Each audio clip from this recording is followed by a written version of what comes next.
Hello friends, कैसे हैं आप सभी। आई होप बहुत ही अच्छे होंगे। तो एक बार फिर से स्वागत है आप सभी का आपके अपने YouTube channel e learning with Priyal पर। डिस्कस करते हैं आज का सेशन। आज हम लोग डिस्कस करने वाले हैं जिब्रेलिन्स या फिर जिब्रेलिक एसिड कहें, जो कि एक प्लांट हार्मोन है और हम इनको ग्रोथ हार्मोन के नाम से भी जानते हैं। आप सभी लोग जानते होंगे, प्रीवियस पेपर के बेस पर ही अगर हम बात करें तो हमारे जो टीजीटी पीजीटी एग्जाम्स हैं उनमें प्लांट हार्मोन से कई सारे क्वेश्चन देखने को मिलते हैं, चाहे वो ऑक्सिन से हों, जिब्रेलिन से हों, इथाइलिन से हों। कई सारे क्वेश्चन सिंगल टॉपिक से हमें देखने को मिलते हैं। तो डिटेल में आज हम डिस्कस करेंगे जिब्रेलिन एसिड के बारे में, जिससे कि बहुत सारे क्वेश्चन पूछे जाते हैं। तो पहले मैं आपको एक बात बताती हूँ, जो जिब्रेलिन एसिड है ना, ये एक ग्रोथ हार्मोन है। और जो ग्रोथ हार्मोन है वो भी दो तरह के होते हैं। एक तो होते हैं ग्रोथ प्रमोटर, जो कि ग्रोथ को बढ़ावा देते हैं, और एक होते हैं ग्रोथ इनहिबिटर, जो कि ग्रोथ को इनहिबिट करते हैं, मतलब जो प्लांट्स के कुछ पार्ट्स को रोकते हैं। ऐसे भी हार्मोन्स होते हैं। और ऐसे भी हार्मोन्स हैं जो कि प्लांट्स की ग्रोथ के पार्ट्स, जो भी प्लांट्स हैं उनकी ग्रोथ में इन्हांस करते हैं, मतलब उनकी ग्रोथ को बढ़ावा देते हैं। तो हम उनको कहते हैं ग्रोथ प्रमोटर्स। ग्रोथ प्रमोटर्स की अगर मैं बात करूँ तो ये जो ऑक्सिन है, जिब्रेलिन है और साइटोकाइनेंस हो गए, ये आते हैं ग्रोथ प्रमोटर्स में। ग्रोथ इनहिबिट की बात करें, यानी कि जो ग्रोथ को कंट्रोल करते हैं, वो है इथाइलिन है, एब्सिसिक एसिड है, ये सभी ग्रोथ इनहिबिटर के अंदर आते हैं। यहाँ तक की बात क्लियर है। लेकिन अब हम यहाँ डिस्कस करने वाले हैं जिब्रेलिक एसिड के बारे में। जिब्रेलिक एसिड के बारे में या जिब्रेलिन्स कहें, जितने भी इम्पॉर्टेंट पॉइंट इस टॉपिक से बन सकते हैं या जितने भी अब तक पूछे गए हैं, उन सभी को हम यहाँ डिस्कस करेंगे डिटेल में। तो इसलिए हर एक पॉइंट को आपने अच्छे से नोट करते चलना है। सबसे पहले मैं आपको ये बता दूं कि ये जो हार्मोन है जिब्रेलिन, ये बहुत ही इम्पॉर्टेंट प्लांट हार्मोन है, जिसको सबसे पहले कहाँ से रिपोर्ट किया गया था, यानी कि इसका जो डिस्कवरी हुई, इसका जो पता लगाया गया, वो जापान से लगाया गया था। ये बात इंपॉर्टेंट है, आपके लिए जानना जरूरी है, क्योंकि ये क्वेश्चन ना बेसिक क्वेश्चन है और ये बहुत ज़्यादा पूछे जाते हैं। अब ये इसकी डिस्कवरी के पीछे बहुत इंटरेस्टिंग सी स्टोरी है, वो मैं आपको डिटेल में, मतलब कि डिटेल में तो नहीं, इतना टाइम नहीं है, बहुत शॉर्ट में बताती हूँ चलो। तो डिजीज़ जो है बेसिकली, उन दिनों क्या हो रहा था जब ये डिस्कवरी हुई थी डिजीज़ की, उससे पहले कि जापान में एक बीमारी पेड़ों में, धान की फसल में, चावलों की जो होती है, धान की फसल में एक बीमारी फैल रही थी, जिसको कि हम कहते हैं बकानी डिजीज़, या फिर जिसको फुलिस डिसीज़ कहा गया था। इसमें क्या हो रहा था कि पूरे राइस प्लांट्स एबनॉर्मली लॉन्ग हो रहे थे, मतलब जो राइस के प्लांट्स होते हैं ना, उनके इंटरनोड जो सेक्शन होते हैं, इंटरनोड वाला जो भाग होता है, वो बहुत तेज़ी से ग्रोथ कर रहा था। बहुत ज़्यादा बड़े उनके इंटरनोड हो रहे थे। तो इसलिए उस डिजीज़ का नाम दिया गया था बकाने डिजीज़, या फिर जिसको फुलिस डिसीज़ भी हमने कहा गया था उन दिनों, मतलब नाम दिया गया था। बाद में वो जापानीज कुछ बोटेनिस्ट थे, उन्होंने इस चीज़ को रिपोर्ट किया कि ये जो बकाने डिजीज़ है और एक फंगस जिसका नाम था जिब्रेला फ्यूजिकोराई, उनके बीच एक कनेक्शन है। जापानीज कुछ बोटेनिस्ट थे, उन्होंने इस बात का पता लगाया कि भाई ये जो बीमारी हो रही है ना पेड़ों में, धान की पेड़ों में, इसका कनेक्शन कुछ ना कुछ तो है, कि ये जो फंगस है ना जिब्रेला फ्यूजिकोराई, इससे इसका कुछ लेना देना है। तो फिर हुआ क्या कि जब उन लोगों ने इस चीज़ को, एक स्वेडा बोटनिस्ट है, इनका काफ़ी अच्छा खासा नाम है, बहुत सारी चीज़ों को इन्होंने डिस्कवर्ड किया है, आगे बताऊंगी इस बारे में। लेकिन उन्होंने इस बात को रिपोर्ट किया कि जो बकाने डिजीज़ है, ये एक केमिकल सब्सटेंस है, मतलब वो जो फंगस के बारे में बात की थी ना, जिसके बीच कनेक्शन था, जो कि है जिब्रेला फ्यूजिकोराई। जिब्रेला फ्यूजिकोराई एक फंगस है और ये एक केमिकल सिक्रीट करता है, जिसकी वजह से वो प्लांट्स में बीमारी हो रही थी। ठीक है। फिर क्या हुआ बाद में, ये बात स्वेडा ने बता दी, बोटेनिस्ट हैं ये, उन्होंने बता दिया कि भाई जिब्रेला फ्यूजिकोराई ही ये बीमारी फैला रहा है। उन्होंने बाद में क्यूरोसावा हुए, याबूता हुए, इन्होंने क्या किया कि इसको वहाँ से निकाला, इस फंगस को, उसको आइसोलेट किया, क्रिस्टलाइज किया, और उसके बाद इसके अच्छे से केमिकल नेचर जानने के बाद इसका नाम रखा गया जिब्रेलिक एसिड, या फिर इसको हम कहते हैं जिब्रेलिन। तो यहाँ से बेसिकली जिब्रेलिन की डिस्कवरी हुई थी। और इसकी स्टोरी इंपॉर्टेंट इसलिए है, मैंने इतनी बात आपको इसलिए बताई है क्योंकि इससे क्वेश्चन कई बार पूछे गए हैं। ठीक है।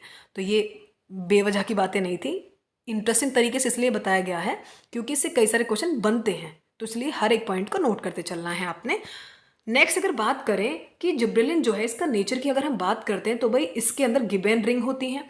ये क्वेश्चन आपसे बहुत ज़्यादा पूछा गया है। गिबेन रिंग इसके अंदर प्रेजेंट होती है, जिसका कि जो स्ट्रक्चर है ना, वो ऐसे कार्बन 19 और कार्बन 20 टाइप के स्ट्रक्चर हैं ये। इनके पता है क्या होता है, ये कंटेन करते हैं 4 आइसोप्रीन यूनिट्स को, इसलिए हम इनको कहते हैं 2 टर्पीन्स। भाई ऑब्वियस सी बात है, 4 isoprenes units is equal to 2 terpenes, तो इसलिए ये स्ट्रक्चर्स होते हैं। 2 टर्पीन्स को हम डाइटरपीन्स कहते हैं, तो हम इसको जिब्रेलिन को डाइटरपीन्स कह सकते हैं। यहाँ तक की बात तो क्लियर है, ठीक है। अगर हम नेक्स्ट बात करते हैं इसके बारे में, तो प्रीकर्सर आपसे बहुत ज़्यादा पूछ रहे हैं, जितने भी जो ग्रोथ हार्मोन है ना, उनके प्रीकर्सर एग्जामिनर्स के फेवरेट पॉइंट्स हैं। बहुत ज़्यादा पूछे जाते हैं कि जो प्रीकर्सर होते हैं, ऑक्सिन का हो, जिब्रेलिन का हो, सभी के प्रिकर्सर आपको अच्छे से नोट कर लेने हैं। मैं इसकी शॉर्ट ट्रिक भी बता दूंगी सभी की एक साथ। अभी जरूरी है कि जिब्रेलिन का हम लोग देखें। तो होता क्या है कि इसके जो प्रिकर्सर है जिब्रेलिन का, वो एक 5 कार्बन वाला कंपाउंड, एक स्ट्रक्चर है जिसको हम लोग कहते हैं आइसोपेंटिल पायरोफॉस्फेट। इसको नोट कर लेना, इसका क्या नाम है। 5 कार्बन वाला कंपाउंड का तो एक स्ट्रक्चर है जिसका नाम होता है आइसोपेंटिल पायरोफॉस्फेट। यहाँ तक की बात क्लियर हुई। चलो प्रीकर्सर हमने देख लिया, ठीक है। उसी के साथ अब एक छोटा सा काम करना है। ई लर्निंग विद प्रियल आपका चैनल होता है, उसको लाइक कर दिया करें, वीडियोस को शेयर भी कर दिया करें और सब्सक्राइब भी कर देना। जितने भी सेशन हैं इस चैनल के माध्यम से सभी ऑथेंटिक हैं, कुछ भी फालतू की बातें इसमें डिस्कस की ही नहीं गई हैं। जितनी पूरी प्लेलिस्ट बनी हुई है ना, वो आपके एग्जाम के हिसाब से बहुत ही ज़्यादा इंपॉर्टेंट है। टोटल कंसेप्ट जो वो सारा का सारा एग्जाम ओरिएंटेड है, चाहे वो यूपी टीजीटी पीजी एग्जाम्स हो, टीजीटी पीजीटी डीएसएसबी वगैरह जितने भी एग्जाम्स होते हैं, उनके सिलेबस को ध्यान में रखते हुए आपको सभी चीज़ें ऑथेंटिक तरीके से कराई जाती हैं। तो इसलिए आप सपोर्ट किया करें, लाइक कर दिया करें, शेयर कर दिया करें और सब्सक्राइब भी कर दिया करें। नेक्स्ट अगर बात करते हैं, अब हम बात करते हैं कि फिजियोलॉजिकल इफेक्ट्स की, कि भाई ये प्लांट्स में क्या क्या इफेक्ट्स इनके प्रभाव से जो ग्रोथ हार्मोन है सब देखने को मिलते हैं। सबसे पहले अगर हम बात करते हैं सीड जर्मिनेशन की, तो जो जिब्रेलिन है ये क्या करता है, सीड के जर्मिनेशन को बढ़ावा देता है, ठीक है। मतलब एनहेंस करता है कि जो बीज डाले गए हैं वो जल्दी से जर्मिनेट हो जाएं। अब जर्मिनेट होने का तरीका भी होता है कुछ, क्योंकि कुछ ऐसे कंपाउंड्स हैं, कुछ ऐसे स्ट्रक्चर्स होते हैं जिनको सिंथेसाइज करना होता है ताकि डोरमेंसी ओवरकम हो जाए। मतलब जो सुप्तावस्था होती है ना बीजों की, जब बीजों को डाला जाता है तो वो काफ़ी मतलब सुप्तावस्था में होते हैं, उनके हिसाब की कंडीशन लाई जाती है, तभी तो वो ग्रो करते हैं। मतलब उनको पानी डाला जाता है, अच्छे से ग्रो करने के लिए खाद वगैरह डाले जाते हैं। यही तो लाइफ है मतलब प्लांट्स की। तो इसलिए ये जो प्लांट हार्मोन है ये क्या करते हैं, ये सीड को जर्मिनेट करने में हेल्प करते हैं कि जल्दी से जल्दी सीड जर्मिनेट हो जाए, और जो ओवरकम है डोर्मिनेंसी, यानी कि जो उनकी सुप्तावस्था होती है बीज की, वो जल्दी से खत्म हो जाए। तो ये क्या करते हैं कि सीड जर्मिनेशन को एनहेंस करते हैं। एनहेंस करने का तरीका है, एक अल्फा एमाइलेज सिंथेसिस है, अल्फा एमाइलेज को सिंथेसाइज करते हैं जिससे कि उनकी डोरमेंसी वो कम हो जाती है ऑटोमेटिकली। तो प्लांट हार्मोन का इंपॉर्टेंट रोल होता है प्लांट्स के हर एक पार्ट के ग्रोथ करने में, ठीक है। तो इसलिए ये कहलाते हैं ग्रोथ प्रोमोटर्स, जो कि है जिब्रेलिन, ठीक है। नेक्स्ट अगर मैं बात करूँ, एक इंपॉर्टेंट कंसेप्ट है, ये बोल्टिंग में भी हेल्प करते हैं।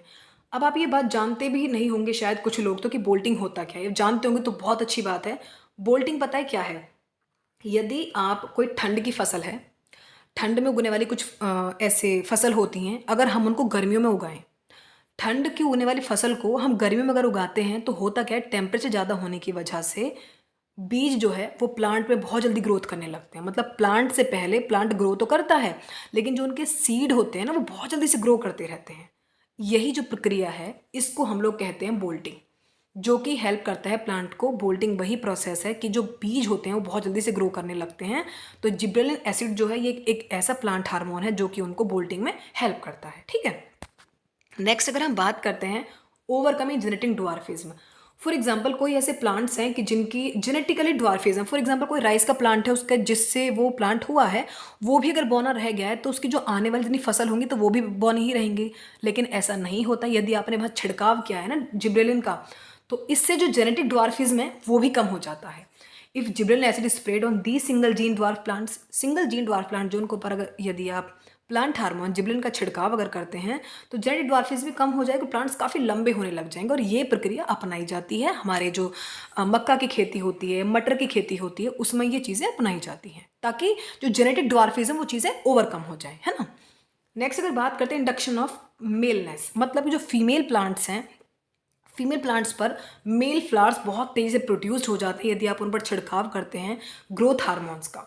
मतलब ग्रोथ हार्मोन वही जिब्रेलिन एसिड का अगर आप वहाँ एप्लीकेशन की जाती है, तो वहाँ पे क्या होता है कि जो फीमेल प्लांट्स हैं प्रॉपर, उन पर मेल प्लांट्स भी जल्दी से ग्रो करने लगते हैं बहुत तेज़ी से। नेक्स्ट अगर बात करें पार्थेनोकार्पी की, तो पार्थेनोकार्पी एक अच्छा एजेंट माना जाता है, ये ऑक्सीजन से भी अच्छा एजेंट माना जाता है जिब्रेलिन एसिड। तो इसलिए जो जीए है, मतलब शॉर्ट में बोलते हैं इसको जीए, मतलब जिब्रेलिन एसिड। ये काफ़ी पार्थेनोकार्पिक बहुत ही काफ़ी पोटेंट सा एक एजेंट है जो पार्थेनोकॉपी को इंक्रीज़ करते हैं। यहाँ तक की बात क्लियर है, सभी इंपॉर्टेंट पॉइंट हमने यहाँ शॉर्ट में डिस्कस कर लिए हैं। तो ई लर्निंग विद प्रियल को आपको लाइक करना है, शेयर करना है, सब्सक्राइब करना है। Do like, share and subscribe. कोई भी कमेंट हो, कुछ डाउट हो आपके, तो मुझे कमेंट सेक्शन बता देना। बाकी मिलते हैं नेक्स्ट सेशन के साथ, तब तक के लिए bye. Thank you so much for watching. Please do like, share and subscribe.